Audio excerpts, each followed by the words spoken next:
We live? Awesome. Hey guys, today I'm going to be talking to you about selling your online services. So, selling is seen as a dirty word, not just in the online fitness world, but in the fitness industry altogether. If I had a penny or a pound for every time I heard a personal trainer say, I'm a trainer, not a salesperson, then I'd have a few pennies or a few pounds. The reality is you're a business owner, and for your business to thrive and be successful, you will have to make sales. Granted, some people just make sales naturally, right? They're natural communicators, they have great social skills, great influence skills without even realizing it, and can make sales on the gym floor. Online, it's a little bit different. Some people are still naturally adept at that and don't seem to have to work at it in order to make sales. Some people have huge authority and don't have to do sales calls. But for the purpose of this video and for the purpose of most of us, we're going to have to make a conscious effort to sell our services, and that's completely fine, right? Excuse me. What I want you to get into your head is that the best thing that could happen to someone in your audience is for them to buy from you. That's the best opportunity that they have to get help, right? Out of the thousands of people that may consume your content for free, hardly any of them are actually going to use that free content and put it to use to get long-term results. Very few. However, if you work with people, the likelihood of success just goes through the roof. So it's in their best interest that you make an effort to sell your services to them. And likewise, it's in your best interest. At the end of the day, you want to earn a living. This is what you want to do as a career. This is the business that you want to run. Cash flow is king, right? We need to make sales. We need to be able to sell our services. And there's nothing dirty or wrong about that. So just in case that thought process has ever entered your mind, let's get that out straight away. Excuse me. Before I go on, apologies. I am at the back end of man flu. I'm surviving, but just about. I'm sure you all know how serious man flu is. So if I am coughing and sputtering throughout this video, I do apologize. I will do my best to get through this for you. The other thing that I want to talk to you guys about is there's a certain way to sell. I think a lot of the fear around selling comes from high pressure selling and hypey selling and wanting to not come across as a bit of a douche and forcing people into things that they don't want to do, and I get that. Most of us personal trainers, most trainers have had that done to them. We've had it done to us at some point by people trying to sell us all kinds of different services. And that's not what I'm about. Hopefully, if you follow me for any amount of time, you already know that. And the reality is, I used to get huge anxiety over sales. I used to be so bad that I would book somebody in for a call. They've showed their interest. They've booked in. They've applied to work with me. It'd get to the time that I needed to call them, and I would put my phone somewhere and go and make myself busy, and I wouldn't do the call because my stomach would turn, and I just dreaded making this call. And that's because I didn't know what I was doing. I had no plan. So today on this call, on this video, what I'm going to go through with you is the two most important parts. Number one is making sure that you've pre-sold your services as much as you can within your content, within your marketing, within any communication that you've had with this person before a call. And then I'm going to go through a script or a sales flow that you can follow on your calls so that the conversation goes the way that you want it to go. And that's what it is. It's just a conversation. We're not going to force anybody into buying from us. But at the same time, we want to control the conversation. We want to have a system and a process for this conversation. So it's the same every time, right? So we can standardize our process for selling our services. So step number one is pre-selling your services. And this is what we should be doing within our content all the time. By the way, if you are joining me live, please just let me know. Give me a little thumbs up, give me a reaction, leave me a little comment that you can hear me. I can't see the comments, but Georgia's next to me, hopefully being able to see. Is anybody tuned in? Yeah? People are tuning in. Amazing. So, if you are tuning in live, just give me a little bit of love or an angry face, whichever you like. So step one, pre-selling. Brands, large brands, pay tens of millions of pounds to movies, singers, groups, to place their products into their music videos and into films. For good reason, it works, right? I think it was Heineken paid something like £15 million for their product to be placed in Spectre, I think it was, the James Bond movie.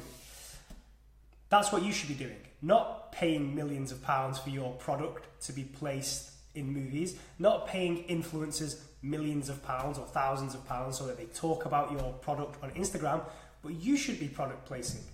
And what I mean by that is making sure that whenever you're talking in your content and you're educating or teaching people anything, make sure you provide context, and the context you want to provide is in relation to how you use whatever you're teaching with clients. Or let's give an example of intermittent fasting. If you wanted to do an article about intermittent fasting, rather than just your opinion, what you want to be saying is something along the lines of, with my one-to-one on-client Sarah, we used intermittent fasting this way. Before Sarah started working with me, she was eating like this. She came on board as a one-to-one online client. We used intermittent fasting because of this. These were the results, and this is why I believe intermittent fasting can work for you. So it's still a helpful article. It's still education. It's still content, but I've planted the seed. I've product placed my service into the content. And you should be doing this regularly. If you're doing Instagram stories and you're talking about bench press, relate it to a client. Relate it to how you would program it for, if you don't have any clients, talk about how you would use it with your online clients, right? If you're working with clients in person, you want to move on to online, talk about what you're doing to go through that process.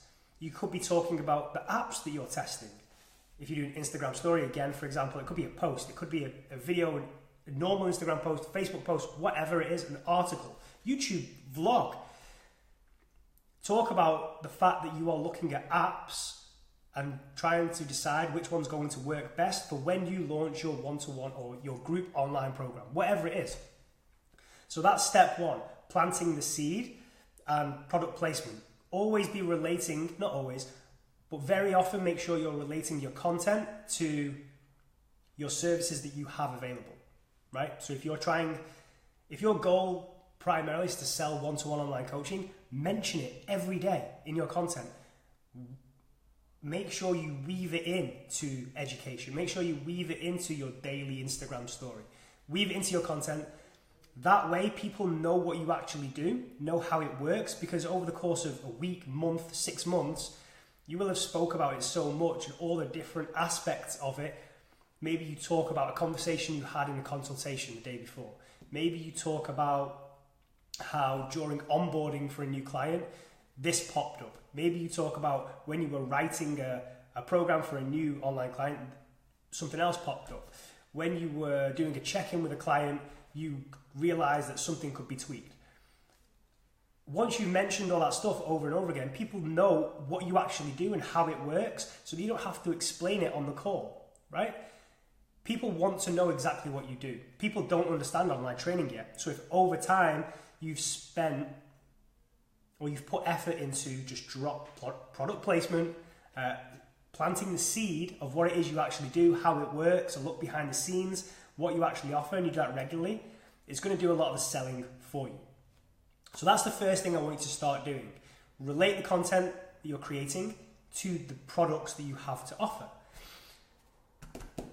Number 2, the sales call. So I actually have my sales call up on my screen in front of me, the flow, but I can't show it you because this lens that I'm testing out today makes the screen all shiny. Can you guys hear and see me okay? Just let me know in the comments. Have we got some comments? Yeah. Yeah, cool. So I'm testing out a new lens today. this is all done on my mobile phone, by the way. Hopefully you should have a pretty big field of vision. I'm testing out a brand new microphone that I took out the box just before this video. Hopefully it didn't need batteries because I didn't look. So hopefully you can hear me just fine. So once we create that content consistently, in fact, before we go to the call, let's talk about getting people onto a call. So what I see a lot of trainers fall into the trap of is coaching people for free via Messenger. So maybe they get a comment or a reply to an email, or a comment or a reply to a piece of content of someone who relates to what they've just posted. So let's say you write an email and it's something along the lines of something to do with training, and you end it with, does this sound like you? If so, let me reply to this email and let me know what you're struggling with. And somebody replies, right? Somebody replies with, hey Suck, that email sounds exactly like me. I'm training hard, but just not seeing any changes in my physique. Not sure what I'm doing wrong, to be honest. Any tips? And the mistake that a lot of trainers make is they'll go back and forth and try and fix this person's problem. And before they know it, they've gone into this never-ending conversation that is just coaching this person for free. But this person will probably never action it, right? Because it's just this free back and forth conversation that no value is applied to yet. So rather than doing that, if somebody replies to that email and says, hey, so yeah, that sounds exactly like me. I am training hard, but I'm just not seeing the results as you mentioned. No idea what I need to change. Any tips? My advice is reply with, acknowledge what they've said. Hey buddy, sorry to hear that. The good news is that you're doing the hard work, and that is training regularly, and that's something not many people are doing. We probably just need to take a look at your nutrition or how effective what you are doing in the gym is. Are you free to jump on the phone tomorrow just to see if I can help? And if I can't help, I will point you in the direction of somebody who can. That's it. That way, if somebody was just wasting your time, they just won't reply. But if they don't reply, they're not going to leave on bad terms because you just asked if you could help them. And that's it. You didn't try and force them onto a sales call. You just said, are you free tomorrow for a quick chat? I'll see if I can help. And if I can't, I'll point you in the direction of someone who can. So rather than them getting their guard up straight away and be like, whoa, he's trying to sell me something, they're going to see it as a positive, right? You've offered to help them. So that's how you take someone from conversation, so content, they've responded to your content, you've asked them if they've got time tomorrow. Don't just say, would you like to jump on a call, and don't give a time frame. Give the time frame, that's important. Ask them if they've got some time tomorrow to jump on the call. Some people won't reply, that's fine. The reality is we want to help people that are ready to get help. You've offered them help. If somebody doesn't reply, they're not ready yet. If they do reply with a time, then we're going to get them on the phone. And when we get them on the phone, this is the next important bit. On the phone, it's really important for you to control the flow of the conversation. Again, the last thing that we want is to end up in this conversation where it just feels like it's just going nowhere, right? And that will happen if you let them just control the conversation.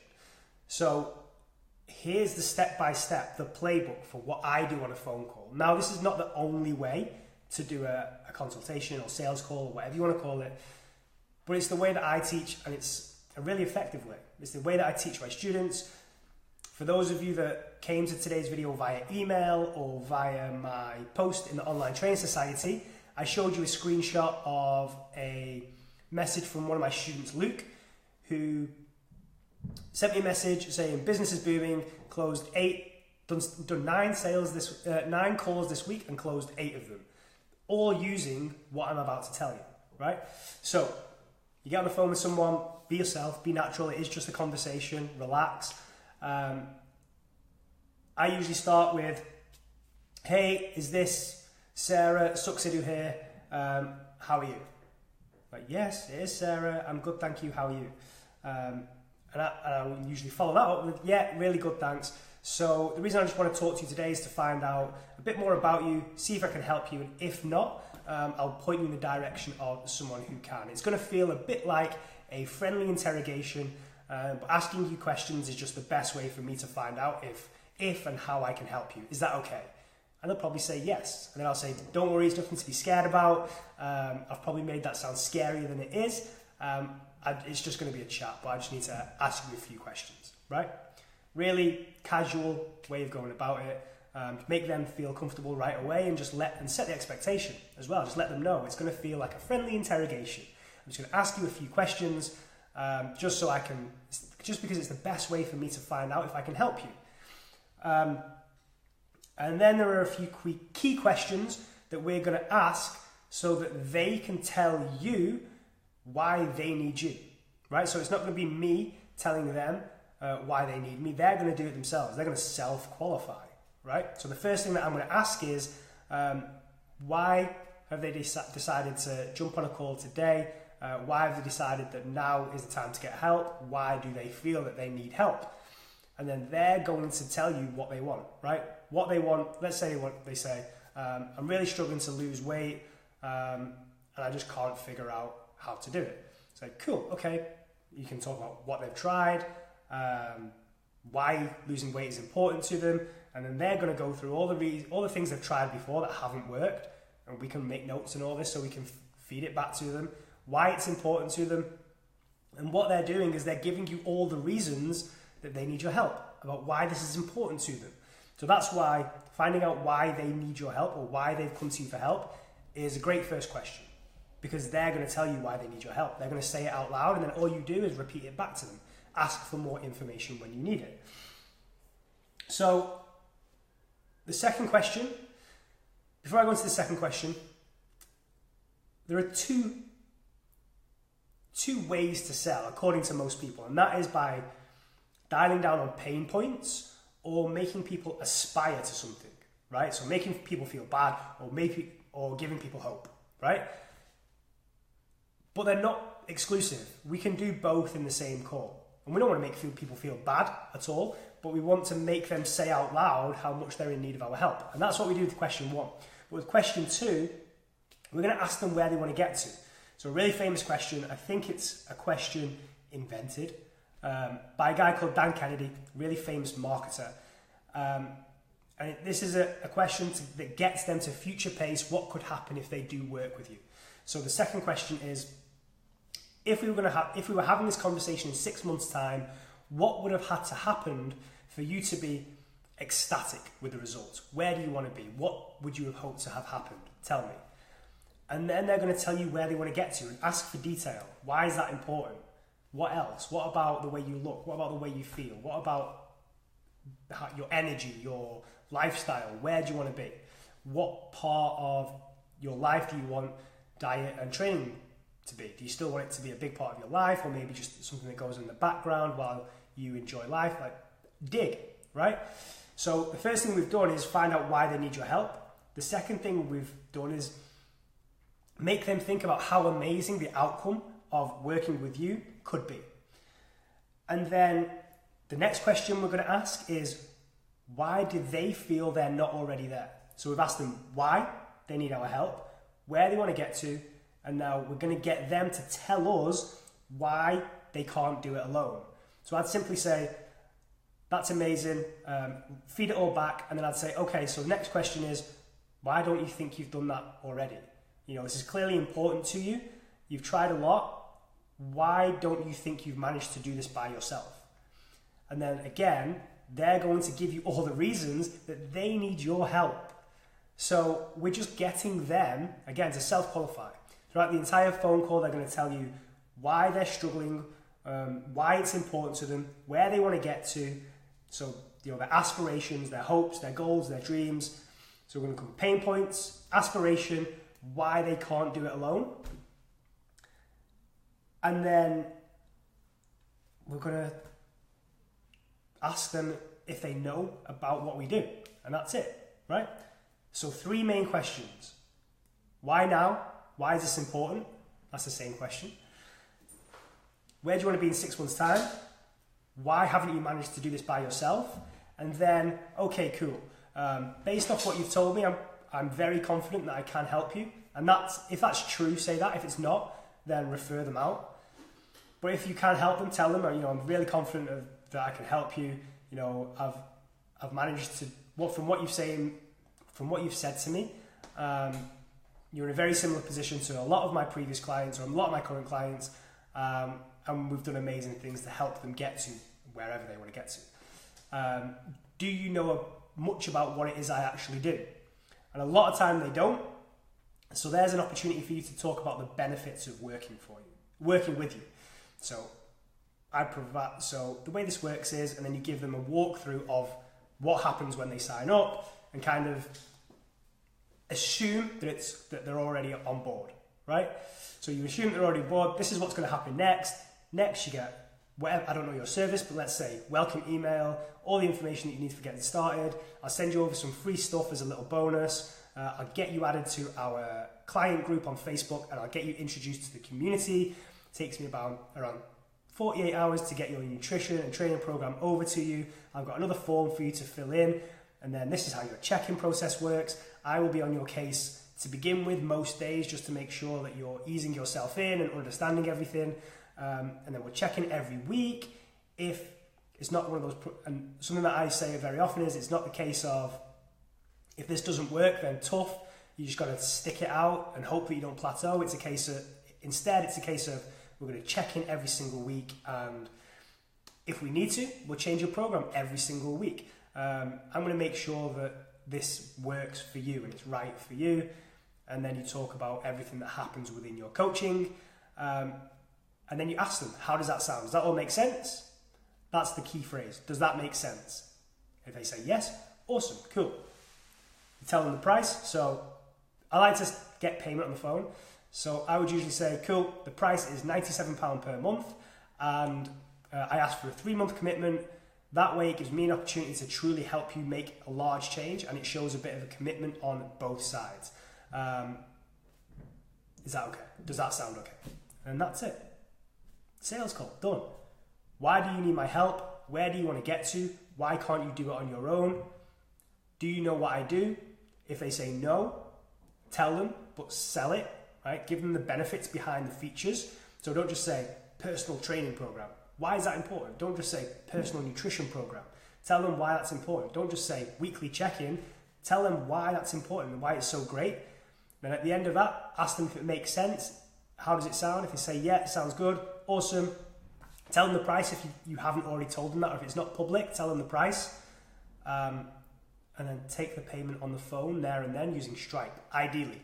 If you can't take payment on the phone there and then, just let them know that you're going to send them their welcome email, get to work on their programs, and the link to finish, sign up will be in that email. Sales. Easy. So that is my entire process. I'm not giving you this. I don't even know if you can see this. Can they see this? It's a couple of second delay, so give me a second. Okay. You're delayed.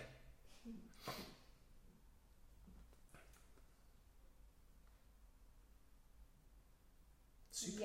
Yeah, it's good. Yeah? Okay. So here's a sales flow. This is what I give my students. You could probably pause this video and use it, right? And have a proper look at it. But I'm not going to give it you because you'd have to sign up as a student to get it. But that's the exact sales flow that I teach. It's the exact sales flow that I used personally to sell my online training every single day when I was working with one-to-one clients online. And the stuff that I mentioned before that, the pre-selling, the seeding, the product placement, is exactly how I sell the OFB course. I don't even have to do sales calls for the OFB course. Even though it's quite an expensive